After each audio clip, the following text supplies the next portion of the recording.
uma cidade no sul do Pará com pouco mais de 43 mil habitantes.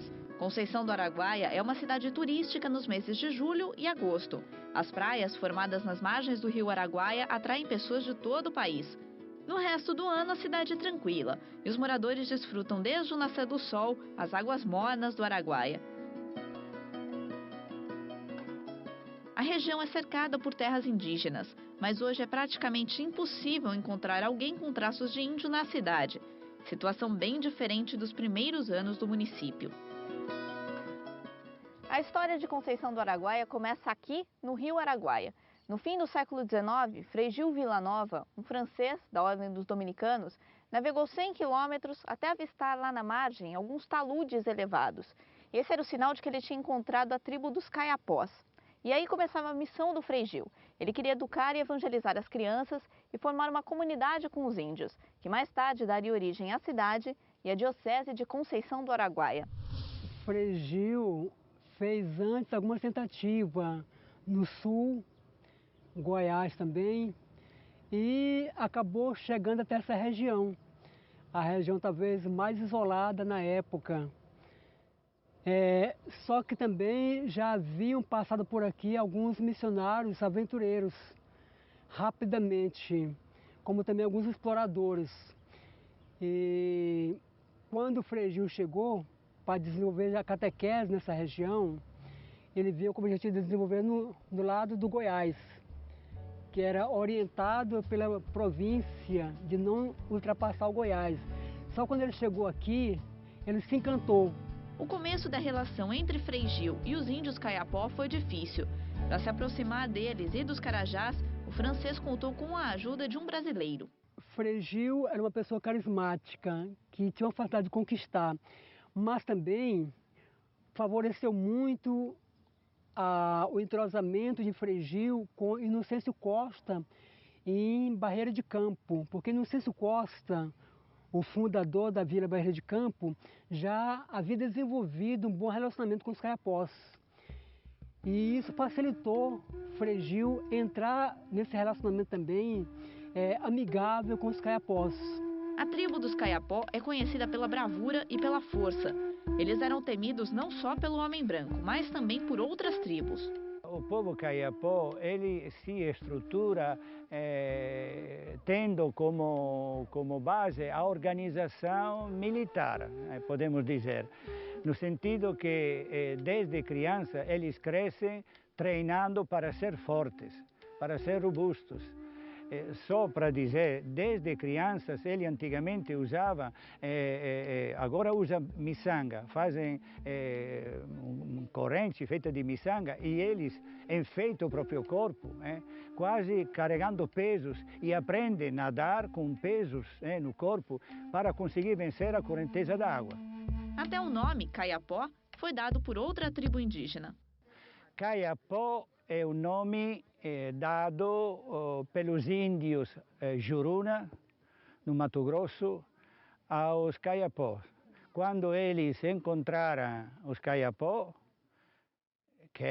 que são conhecidos também como os Mebengocré, eles se autodenominam Mebengocré, porém a antropologia adotou como nome para este povo Caiapó, porque os Arara, os Juruna, vendo os Caiapó, disseram cabeça de macaco, porque o rosto pintado de vermelho e de preto, como eles costumam se pintar, logo apareceu aos olhos dos índios Jurunas rostos parecidos a um certo tipo de macaco. Então, Caiapó.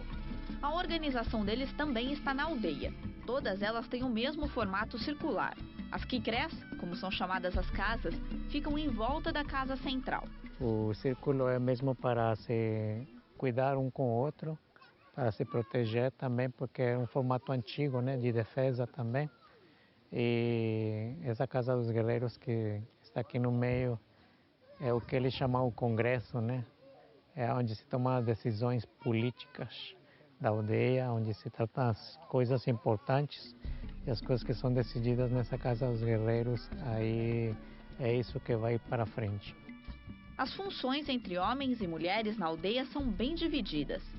Em ordem política, né? o cacique, o principal do grupo, né? Os caciques, os chefes dos guerreiros, que são aqueles que vão defender também as decisões dos caciques, né? E agora, na questão que você falou matriarcal, é assim, né?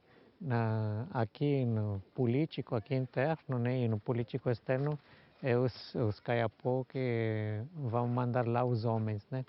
Mas em casa quem vai mandar é a mulher. Então, pelo que eu tenho percebido, muitas decisões que se tomam aqui na Casa dos Guerreiros, as decisões das mulheres também são muito importantes, porque vêm de lá de casa, então já elas aconselham os maridos. A pintura corporal também é função das mulheres. Só elas podem pintar os outros integrantes da aldeia e até os visitantes. A tinta é uma mistura de jenipapo com óleo de babaçu. O desenho é inspirado em animais e hoje é símbolo de beleza, mas a origem dela é marcante na história caiapó. Na sua origem, ele conta que teve fatos, né, que a pintura corporal significou separação dos outros. Então, teve um fato de caça, no caso, o caiapó foi discriminado, não recebeu a sua parte, e com o carvão e a cinza com que tinha sido assada aquela caça, ele jurou vingança contra aqueles que não tinham dado e deixado para ele a parte estabelecida da caça que ele tinha feito com outros grupos. Então, a primeira pintura foi muito grosseira, muito assim com as mãos, né? Mas ele disse, eu não sou mais amigo, eu me separo do grupo, eu vivo o meu grupo e se afasta e depois vai naturalmente criando novos estilos de pintura, etc. Foi enfeitando. As crianças exibem orgulhosas suas pinturas. Entre uma brincadeira e outra, elas olham curiosas para a câmera. Mostram o corpo pintado e o corte de cabelo com uma faixa raspada, traço típico caiapó. Mas os mais jovens já perderam parte da cultura da tribo. O contato com a cidade e tudo o que ela oferece influenciou os índios. Por isso, os padres xaverianos mantêm uma central de pastoral na cidade de Redenção, a 100 quilômetros de Conceição do Araguaia e perto de algumas aldeias. Lá, os índios têm espaço para lazer e educação. A pastoral reúne armas que eram usadas pelos homens da tribo, modelos de pinturas corporais, a representação de uma das lendas da origem caiapó, cocares, que são usados em festividades, e até máscaras, também usadas em festas, são exibidas. Tudo o que lembra a cultura deles está exposto na pastoral. Os esforços atuais são para que o número de caiapós não diminua ainda mais. A estimativa é que existam cerca de 7.000 em todo o país, número baixo se comparado a relatos antigos. A gente tem os testemunhos dos índios, né? O que falam os antigos. Os próprios índios têm falado para mim que uma só aldeia chegava a ter esta população, só uma aldeia, né? Então era outra articulação de aldeias, né? E na consciência, na história deles, tem uma que chamava Pucatoté, que foi uma grande aldeia onde teve grandes caciques, né? E depois teve um homem que chama Coreren, que ele se separou e formou outros grupos, né? Que foi aquele que trouxe para cá os caiapó.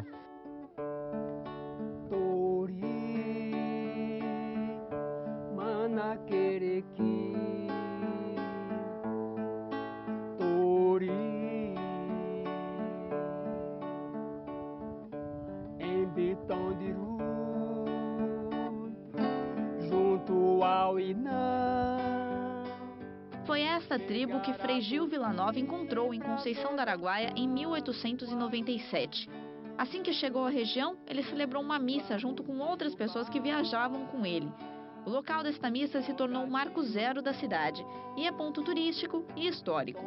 A inspiração do Frei dominicano para a missão com os índios é a aparição de Nossa Senhora de Lourdes, em 1858, 39 anos antes da chegada dele à Conceição. Os dominicanos missionários são totalmente cheios desta história da ternura da Virgem Maria Imaculada Conceição, que visita uma aldeia muito pobre e que escolhe como parceira a menina mais pobre de Lourdes. Aí os dominicanos entendem, como toda a igreja, que o céu tem um olhar muito diferente sobre os pobres e os excluídos.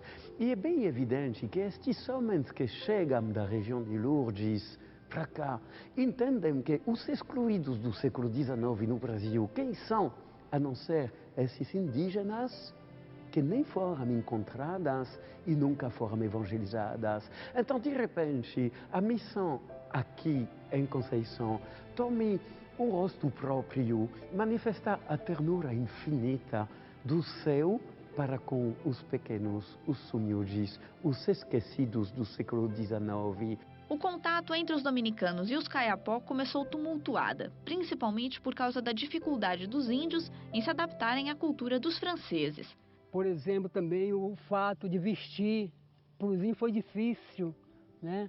Por causa da experiência de liberdade que eles já tinham nas florestas. E os Kayapós são os índios muito ciosos da sua liberdade. Eles tinham a liberdade como algo sagrado, né? Então, esse tipo de liberdade, às vezes, falavam mais alto e muitas vezes se rebelavam e fugiam. Mas mesmo com a dificuldade, a presença dos dominicanos no sul do Pará abriu os olhos do governo do estado para a região. Com a chegada dos dominicanos, a questão da construção da igreja, a catequese e até mesmo a escola, são os padres dominicanos que farão o primeiro contato oficial pedindo ajuda do estado para a região sul do Pará.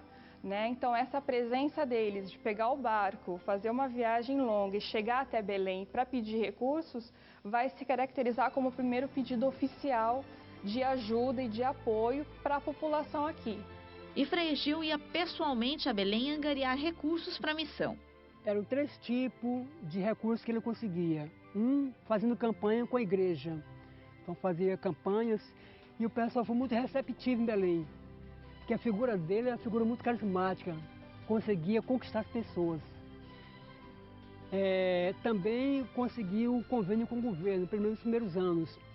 E vendia também artesanato, utensílio dos índios Kayapós, lá em Belém. Com a melhoria da infraestrutura, os primeiros anos de 1900 foram de forte migração para a vila. Eram pessoas convidadas do fundador, Frei Gil, que vieram naquela época norte de Goiás, hoje Tocantins, principalmente o pessoal lá de Pedro Afonso. Pessoas que já estavam vindo do Maranhão, à procura de melhoramento de vida e que com a chegada de Frei Gil aqui e a criação de um núcleo de habitação, então essas pessoas vieram habitar a Conceição do Araguaia. Eram maranhenses, eram cearenses, piauienses. Foram os migrantes que ajudaram Frei Gil e os dominicanos a erguerem a cidade, que até então era uma vila com poucas ruas. Foram essas pessoas, essas famílias, que ajudaram Frei Gil a fundar o núcleo, que ele estava procurando de evangelização por aqui. Porque se não fossem essas pessoas, eu acredito que Frei Gil teria desistido logo, do seu intento da grande catequese com os índios na região. Mas o progresso também trouxe problemas.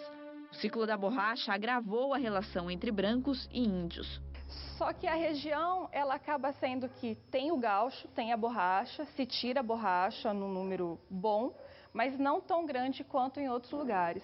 Mas como Conceição do Araguaia está num ponto estratégico, para outros pontos que haviam borracha, como São Félix do Xingu, essa região de Conceição vai acabar produzindo alimentos e principalmente carne para ofertar para outros locais de extração da borracha, que nós estamos muito mais próximos de São Félix do que Belém está a São Félix. Houve conflitos entre brancos e índios, principalmente a partir da exploração da borracha, do caucho nessa região. Porque as estradas passavam, infelizmente, algumas estradas dentro das aldeias, Pau-d'Arc e Las Casas. E isso trouxe sérias consequências. Então os índios começaram a assimilar os vícios, as doenças. E com o passar do tempo, os índios começaram a se rebelar. No entanto, um símbolo de Conceição do Araguaia ajudou a amenizar a tensão. O cruzeiro era a bandeira de paz. Segundo a tradição, foi da época de Frei Gil ainda. E seria um barco que, enquanto existia aquele cruzeiro, os índios não atacariam a cidade. E porque eles tinham uma consideração muito grande pelo Frei Gil. Então aquilo era como se fosse um marco de um tratado de paz, o cruzeiro, entre os índios e o povo de Conceição. E realmente nunca aconteceu dos índios atacarem Conceição. E o cruzeiro está lá.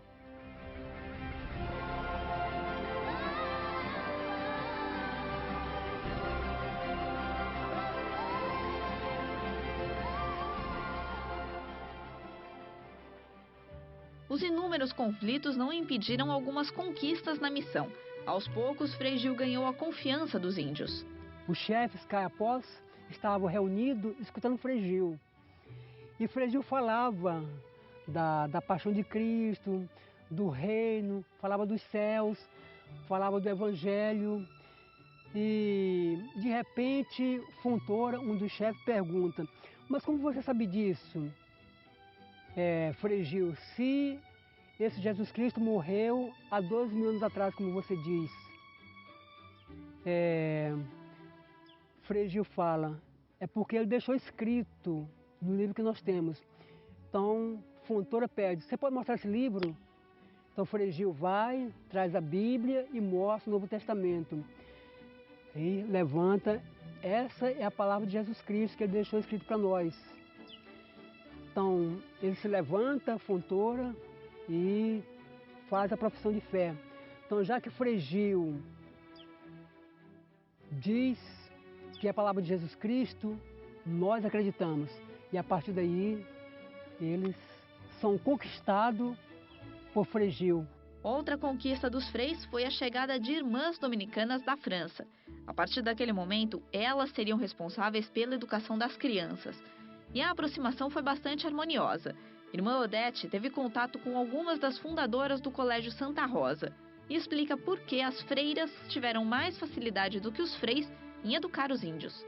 Os homens, os coitados padres, tiveram muita dificuldade porque eles faziam aquilo do modo mesmo próprio deles, né, de homem. Então as irmãs souberam melhor comparar, tratar, acariciar, né, zelar delas assim com mais paciência, atenção, carinho, né? Acho que foi isso que ajudou muito para elas conseguirem, né, a ter aqui algumas meninas que depois mesmo dos anos, lá por 1900, acho que no final da década de 30, 40, ainda tinha índios aqui, né? As irmãs também precisaram se adaptar à cultura brasileira e à cultura dos caiapó. Para mim, elas foram muito persistentes, né, no trabalho de se aculturar aqui em Conceição primeiro, né? Porque vindo lá da França, tendo passado por Goiás e Uberaba, mas aqui é uma região totalmente diferente daquelas lá, né? Então, a distância, os costumes, o povo, a viagem tão longa, né? Então, deixava certamente que um pouco assim de nostalgia, não vou dizer que foram dominadas pela saudade da França, né? Porque elas vieram com muito interesse de trabalhar aqui. O Colégio Santa Rosa fez história em Conceição do Araguaia. Silvina estudou lá na década de 60 e tem boas lembranças do tempo de estudante. Uma das coisas mais importantes que essas dominicanas, que essas freiras que a gente chamava, passaram para a gente, principalmente para mim, foram os valores. Valores morais, a religião, que assim foi a base de todo aquele ensino, foi para que a gente tivesse uma religião, tá? Os valores morais, valores espirituais. Os valores ensinados pelas dominicanas também chegaram anos antes às aldeias indígenas. Maria Eugênia, figura muito respeitada entre os caiapó, conta o que aprendeu no Santa Rosa. Ensinaram: Ave Maria, cheia de graça, Senhora convosco, bendita sois vós nesta mulher, bendito é o fruto do vosso ventre, Jesus. Santa Maria, Mãe de Deus, rogai por nós, pecadores, agora e na hora de nossa morte. Amém. O sonho de Maria Eugênia é construir uma capela na aldeia para passar às próximas gerações o que aprendeu com as freiras. Eu me batizei, né? E crismei, e fiz primeira comunhão, e sou filha de Maria. Eu gosto muito de Deus. As freiras conquistaram outros frutos valiosos. Irmã Sebastiana foi a primeira índia que entrou para a congregação dominicana. A irmã Sebastiana morou aqui, a gente a conheceu lá em Porto Nacional, onde eu morei também, né? Mas ela não era de tribo daqui não, era ela de tribo lá dos Xerentes, né? Lá do Tocantins. E ela se fez religiosa porque de lá ela veio aqui em Conceição, ficou aqui com as irmãs, daqui é que ela foi para Uberaba. Lá se fez religiosa, né? Depois voltou, trabalhou aqui, parece que esteve algum tempo lá em Belém, depois voltou e ficou em Porto Nacional. Era uma pessoa muito interessante nesse sentido, calada, mas muito serviçal, muito amiga também, viu? Muito delicada, tinha uma índole diferente do que falavam que os índios eram, né? Assim, um pouco agressivos, duros, né? Ela não, a gente tinha na irmã Sebastiana, sentia uma delicadeza de sentimento, de pessoa muito interessante. Mas até as irmãs dominicanas passaram por dificuldades para educar os índios. Mas elas tiveram uma ajuda especial. Dom Dominique achou uma carta no acervo dominicano na França que mostra, segundo ele, a presença de Deus na missão. Mais ou menos em 1906, quando a primeira turma de crianças caiapós se prepararam para fazer a primeira Eucaristia, aconteceu que alguns dias antes da data marcada para a primeira Eucaristia, as 6 crianças dos caiapós recusaram continuar sua preparação para a primeira Eucaristia. E 2, 3 dias antes da data marcada, as 6 crianças dos caiapós estavam aqui brincando no pátio da escola do Colégio Santa Rosa. Uma delas conta que, enquanto estavam conversando, batendo papo, uma criança de luz entrou no pátio por este portão, carregando um cordeirinho. As 6 crianças ficaram assustadas. A criança de luz se aproximou até a roda das crianças caiapós. Todo mundo ficou calado, esperando para ver o que ia acontecer. Como as crianças dos caiapós não se mexiam, a criança de luz se afastou e entrou na capela do colégio. Aí, o mais corajoso de todos correu atrás, entrou na capela, procurou a criança de luz. As 5 outras crianças entraram. Ninguém. Aí, as 6 crianças dos caiapós correram atrás das religiosas dominicanas e gritaram: Madre, Madre, Papai do Céu veio nos visitar, queremos fazer a primeira comunhão. Além de contar com o auxílio das freiras, Frei Gil Villanova também teve a seu lado outro dominicano francês que fez história em Conceição, Frei Domingos Carreiro. Esse Domingos Carreiro é um jovem do sul da França de uma família tradicional, mas profunda, nada superficial, cheia de valores e de fé profunda. Assim, aos 16 anos, ele entra na ordem dominicana, exatamente no período em que os primeiros missionários dominicanos franceses estão entrando no Brasil e ele ouve falar disso. Essas cartas penetram no coração do jovem dominicano e o vírus missionário toma posse deste jovem, até o ponto que ele é ordenado padre aos 23 anos de idade. Um ano depois, ele se despede da França. Por 25 anos, ele nunca voltará. Foi Frei Domingos quem levou uma grande novidade para Conceição. O aumento da população exigia mais produção de alimentos e ele resolveu o problema com criatividade. Porque se Frei Gil é um homem cheio de dinamismo, de iniciativas, de sonhos e até de utopias, Dom Domingos é um homem extremamente concreto, organizado, silencioso, interior e extremamente amável com o povo.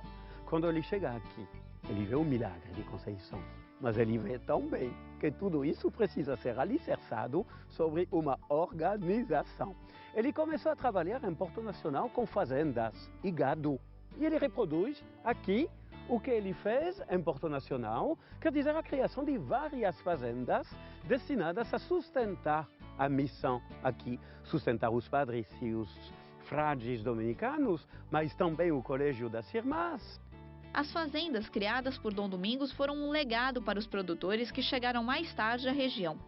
Então, esse olhar que os caboclos e até os próprios dominicanos, quando constituíram suas pequenas primeiras fazendas para pensar na própria alimentação, né, de toda a comunidade, é o que vai despertar décadas depois o olhar de outros produtores do resto do Brasil de ver como poderia ser forte e vindoura essa produção do gado aqui na região.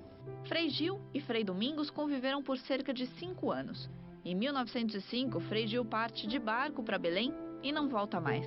Quando ele voltava da viagem a Belém para buscar recursos para a catequese, para manter a catequese, então já no delírio, então ele, em pleno Araguaia, o barco para de correr e vai ao sabor das águas, ao léu, nas ondas das águas, e Frei Gil se entrega. E eles rezam a Salve Rainha, Salve Regina, né? A Salve Rainha, como fazia em Conceição, e os barqueiros cantam junto.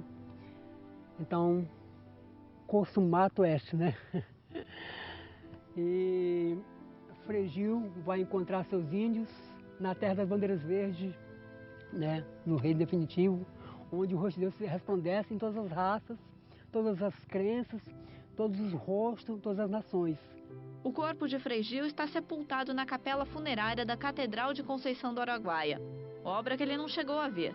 O fundador da vila também não teve tempo de presenciar a criação da prelazia de Santíssima Conceição do Araguaia. Em um momento difícil de crise da borracha, o até então Frei Domingos se tornou Dom Domingos Carreiro, primeiro bispo de Conceição. Só que a partir de 1911, 1912, começa a entrar em crise a borracha.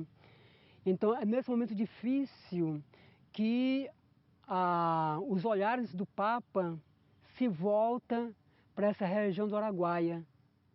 E ele instala a prelazia da Santíssima Conceição do Araguaia. E elege exatamente Frei Domingos Carreiro, já marcado pelo sol tropical, já marcado pela vida dessa região da Amazônia, essa região do Araguaia, que já conhecia a vida dos índios, já conhecia a vida do povo e que já havia desenvolvido um grande trabalho nessa região. O nome da diocese dado pelo Papa Pio X é motivo de alegria. Dom Dominique Yu explica por que uma diocese pode trazer o nome de Nossa Senhora. Foi João Paulo II que deu, através de uma comparação, uma explicação bem esclarecedora.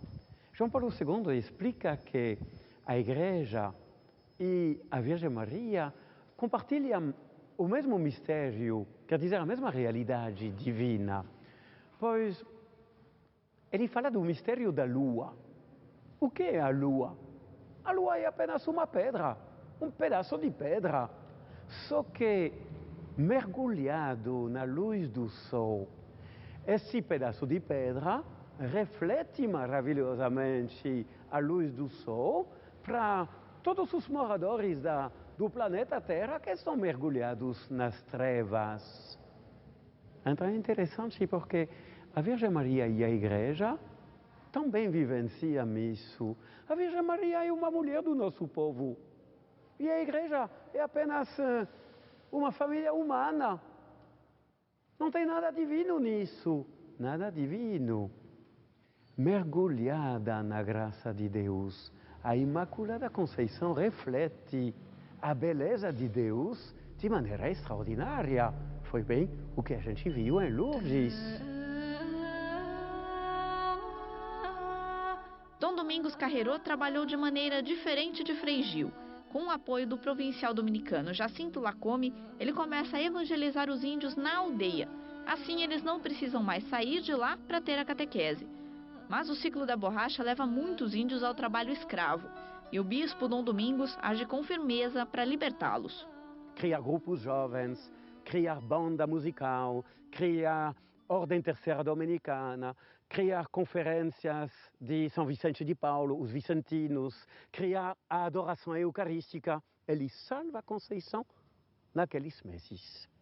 Só que a ameaça volta poucos anos depois, quando os seringueiros começam a escravizar os índios. E aí se levanta o bispo.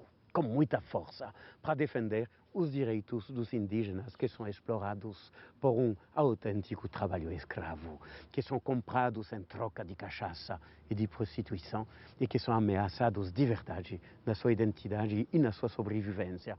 E Dom Domingos se levanta com uma força muito bonita. A encarnação de tudo isso é exatamente a catedral. A pedra fundamental é lançada em 1º de novembro de 1917. Brancos e índios trabalham juntos na construção da catedral. O material usado era todo da cidade de Conceição. 90% é de pedras que foram retiradas dos travessões do Rio Araguaia.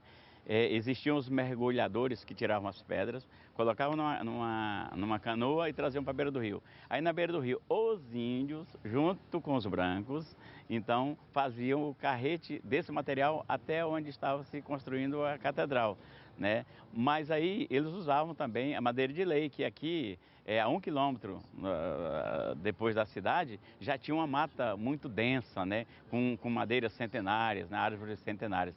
Então eles usavam essa madeira para poder construir a catedral. Tanto é que até hoje a madeira continua lá, é a mesma madeira com que foi construída. O material original usado na construção ainda está lá. A catedral, que ficou pronta em 1934, é um dos maiores legados deixados por Dom Domingos Carreiro e por Frei André Blattger, o dominicano autor do projeto.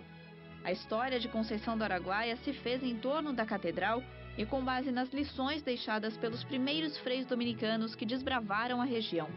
Frei Gil Villanova e Dom Domingos Carreiro são ainda hoje exemplos tanto para a população, que conhece e se orgulha de sua história, quanto para os dominicanos, que continuam em missão na Diocese de Santíssima Conceição do Araguaia. Quando eu olho para aqueles 20 primeiros anos da nossa evangelização, Frei Gil, Dom Domingos, o que mais me fascina é a radicalidade dessa experiência religiosa e missionária. Esse amor apaixonado por Cristo, pelo qual eles são capazes de deixar pai e mãe, casas e terras, por causa de Cristo, porque Cristo vale mais. E se entregar até morrendo por esta causa, se for necessário, porque é melhor morrer com Cristo do que viver sem Ele.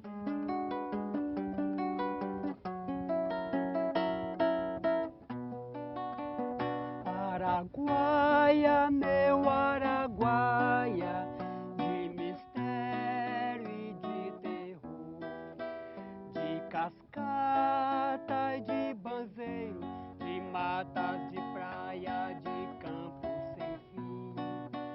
Araguaia, meu Araguaia, de mistério e de terror, de cascata e de banzeiro, de matas de praia, de campos sem fim.